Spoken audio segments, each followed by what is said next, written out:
लाठी टाउन ये बड़ा मुक़द्दस टाउन है, जहाँ से आवाज़ आती है अल्लाहू अकबर, अल्लाहू अकबर, अल्लाहू अकबर, और बाकी सारे काम चलता, यानी अपना काम बनता, बाढ़ में जाए जनता। अंधे गूंगे बहरों की इस दुनिया में कौन किसी की सुनता। आज यहाँ से ईद उल अज़हा पर भी बड़े दावे किए गए थे, लेकिन यहाँ से भी धुआं निकल गया। ऐसा धुआं निकला है कि रहना मल्ला का।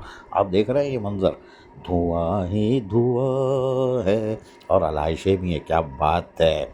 ये मनाजिर हैं यूनियन कौंसल 2 फारूक ग्राउंड ईदगाह, लांडी टाउन। और इस कचरे के ढेर पे आप देख रहे हैं धुएं के साथ साथ क्या कुछ हो रहा होगा।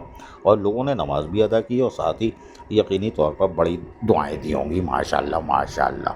पता नहीं ये कलेक्शन पॉइंट है या फिर ऐसे ही कुछ बना हुआ था। खैर दूर दूर तक कोई नहीं है, धुआं ही धुआं है। और लांडी टाउन से उड़कर ये पूरे लांडी टाउन को मुअत्तर कर रहा है, गुलो गुलजार बना रहा है।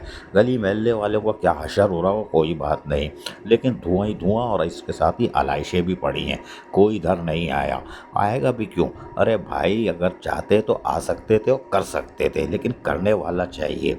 और हम आपको बताएं कि लांडी टाउन में ये कचरा और ये धुआं, ये आलाइशें टिक ही नहीं सकती। सिर्फ 1 सेकंड का काम है, और वो ये काम है कि लांडी टाउन की इंतज़ामिया को चाहिए फिल फॉर अगले 2 दिन को महकमा तालीम करार दे दे ईद उल अज़हा के ऑपरेशन को, महकमा तालीम।